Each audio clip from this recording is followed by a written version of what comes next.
Israeli government has been remarkably helpful in this. I want to thank them, thank our Israeli partners, and all the folks particularly who are working hand in hand with their American friends here at the CMCC.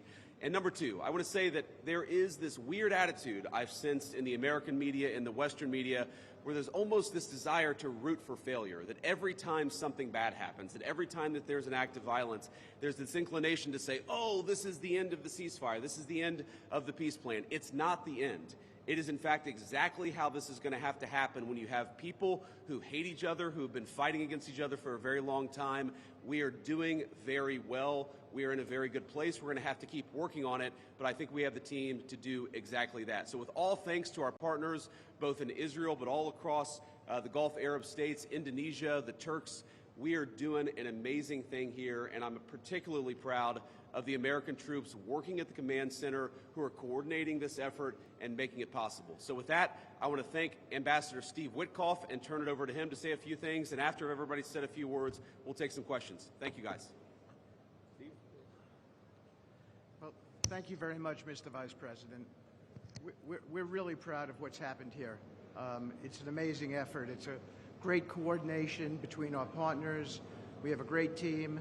Signing this deal up was a challenge in and of itself, but the implementation, that's where it really is going to be the most important.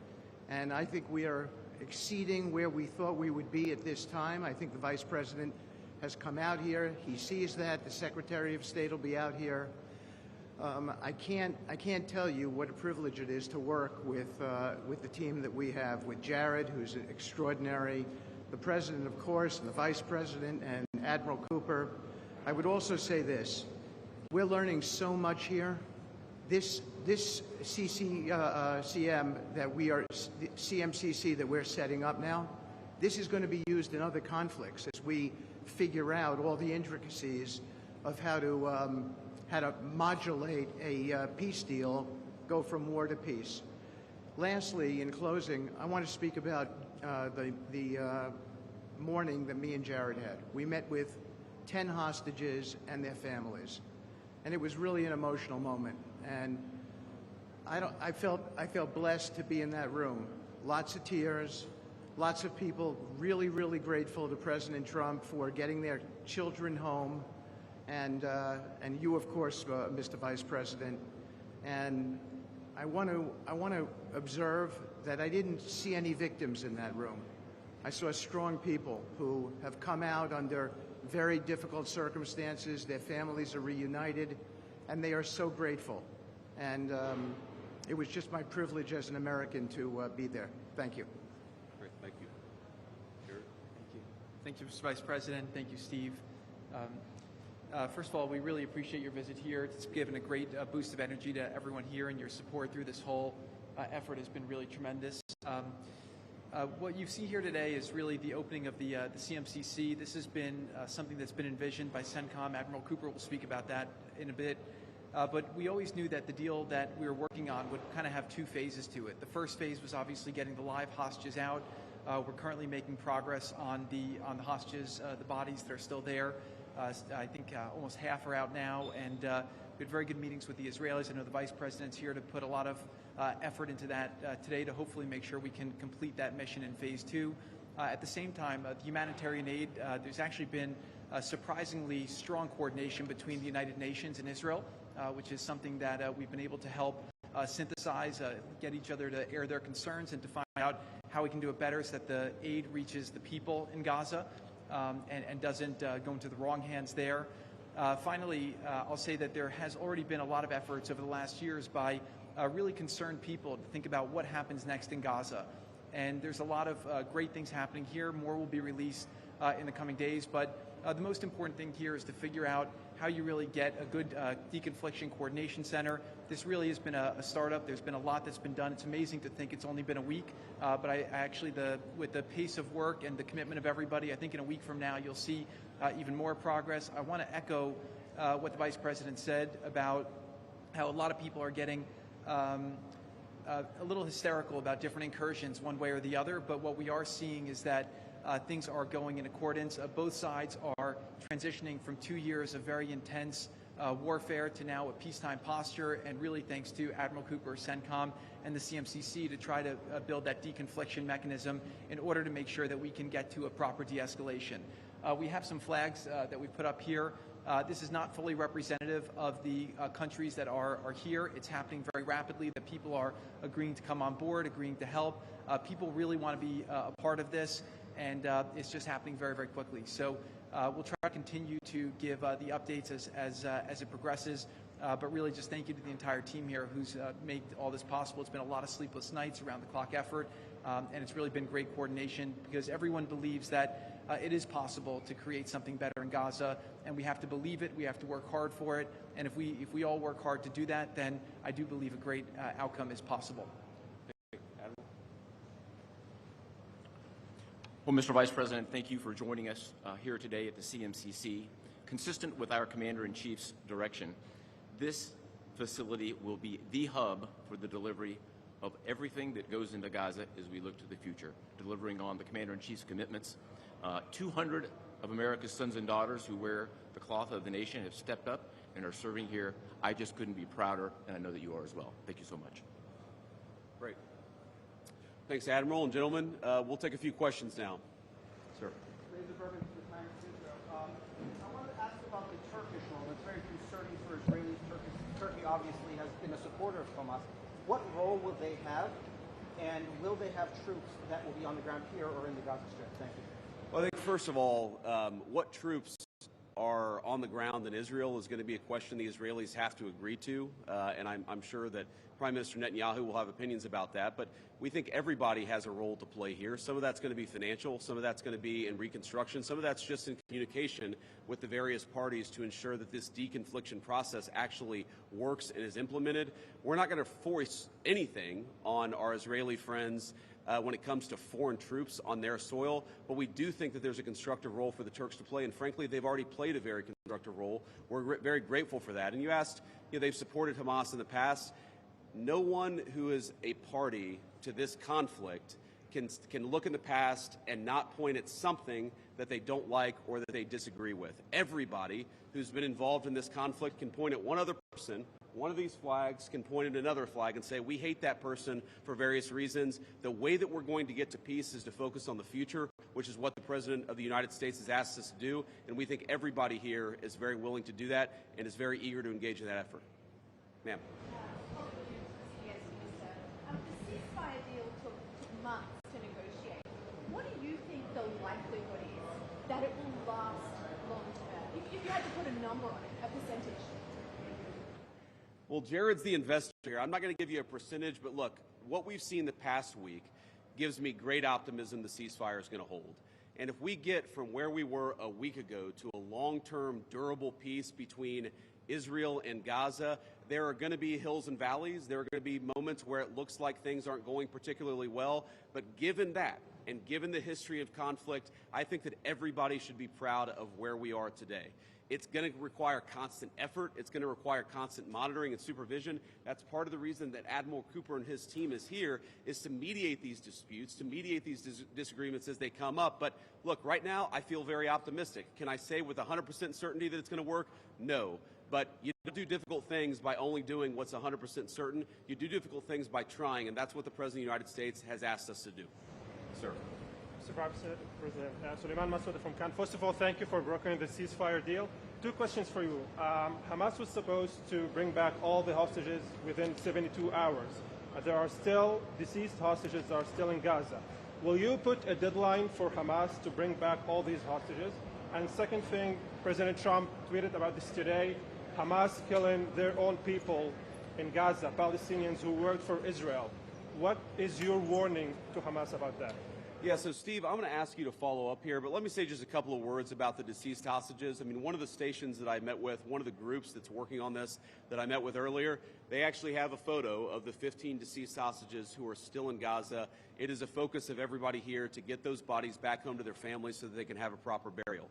Now, that said, this is difficult. This is not going to happen overnight. Some of these hostages are buried under thousands of pounds of rubble. Some of the hostages, nobody even knows where they are. That doesn't mean we shouldn't work to get them. and that doesn't mean we don't have confidence that we will. It's just a reason to counsel in favor of a little bit of patience. This is going to take a little bit of time.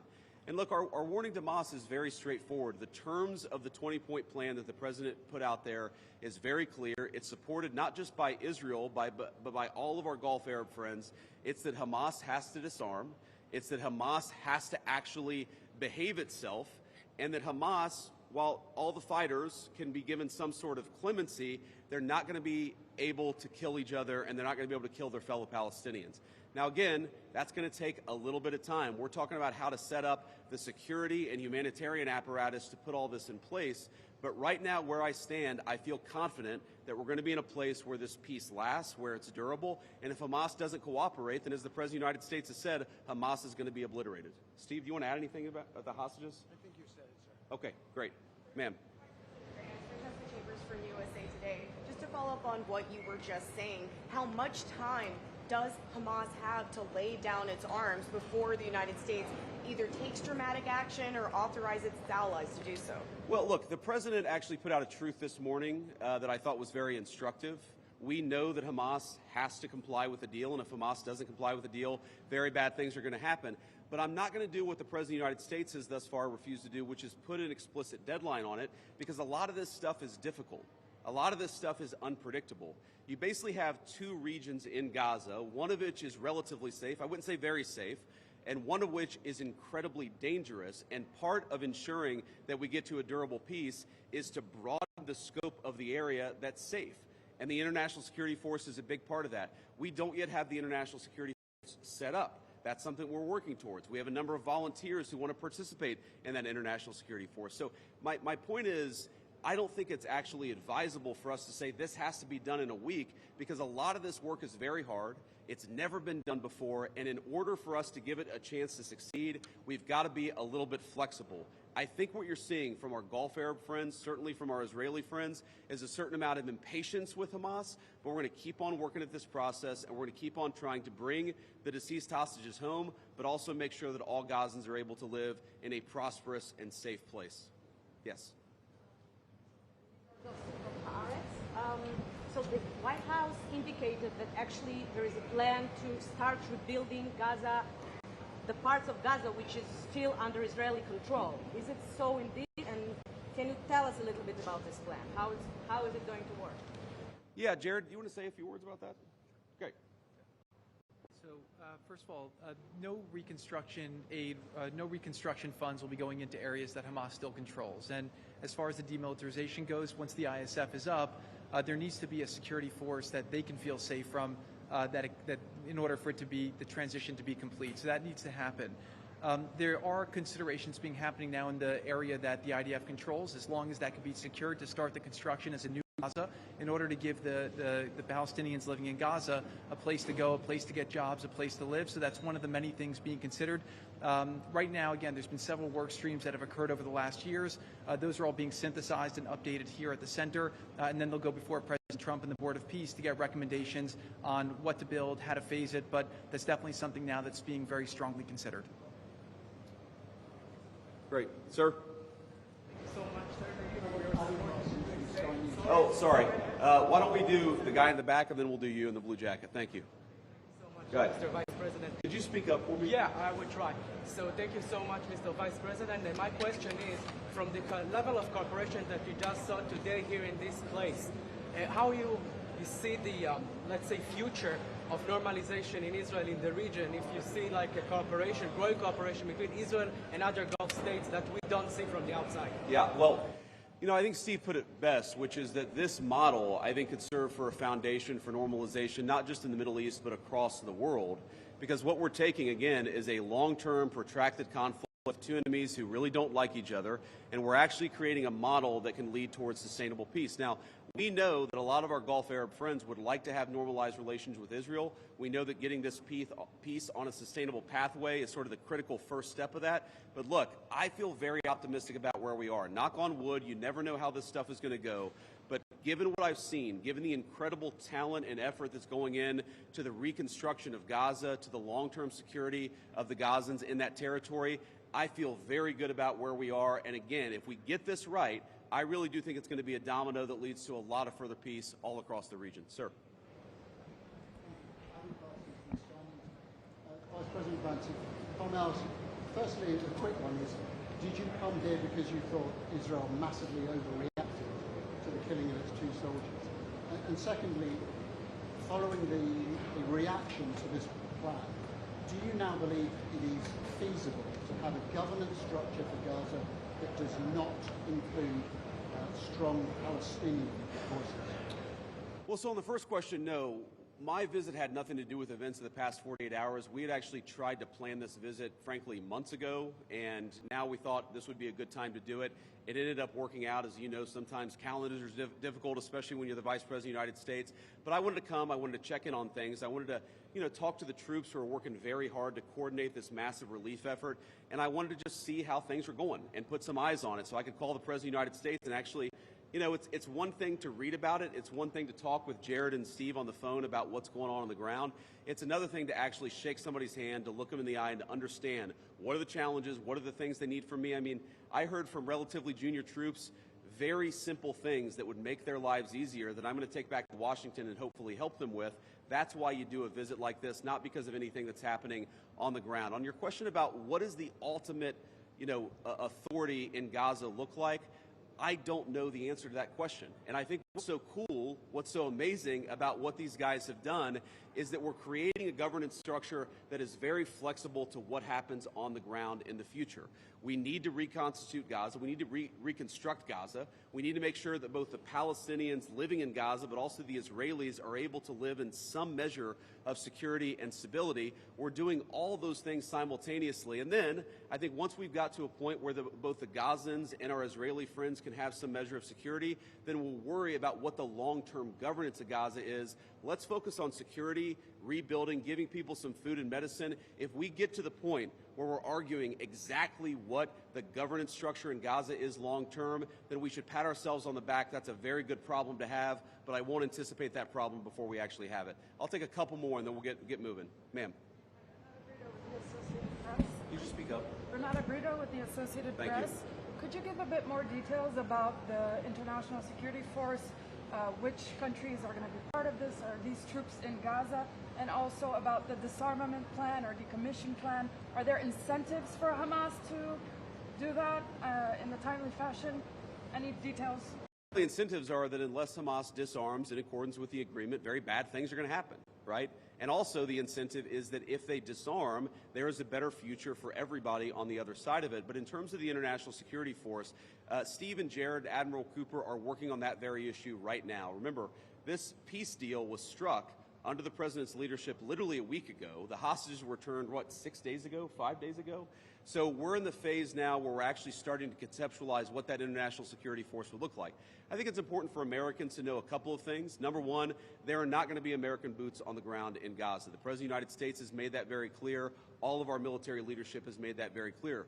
What we can do is provide some useful coordination. How do you take, the Gulf Arab states, plus Israel, plus plus the Turks, plus the Indonesians, how do you actually get those folks to work together in a way that actually produces long-term peace? The only real mediators are the United States of America. And so that's the role that we're going to play. I think the American people should be proud of it, but they should know that there are going to be no American boots on the ground in Gaza. Sir, in the back. I'd like to ask about a different threat. We see Iran rearming again, trying to build again their nuclear weapon. Could we expect in Israel to see the U.S. Army attacking again in Iran? Could you ask the very last part? Could we expect the U.S. Army to attack again in Iran like you did in the last time in Fordow? Well, I'm not going to make any announcements here today. The President of the United States has been very clear about our policy with regards to Iran. It's that he actually wants Iran to be prosperous. He wants to have good relations with the Iranians, but they cannot have a nuclear weapon. And so we're going to keep on using and exhausting every diplomatic means possible to try to ensure that Iran does not have a nuclear weapon. That's our focus, and that will remain our focus for the indefinite future. Let me just leave us with one final thought here. So I've been to Israel once in my entire life. I came for about 36 hours, and as a Christian, I think the world's Christians will know that this country, that this region of the world means a great deal to me. And at some point today, I hope to go, or at some point in the next couple of days, I should say, I hope to go to the Church of the Holy Sepulchre, which Christians believe is the site that Jesus Christ was crucified in. And I know that Christians have many titles for Jesus Christ, and one of them is the Prince of Peace. And I'd ask all people of faith, in particular my fellow Christians, to pray that the Prince of Peace can continue to work a miracle in this region of the world. I think that we have made incredible strides over the past week. We're going to have to make a lot more, but I think with your prayers, with God's providence, and with a very good team behind me, I think we're going to get it done. Thank you all. Take care.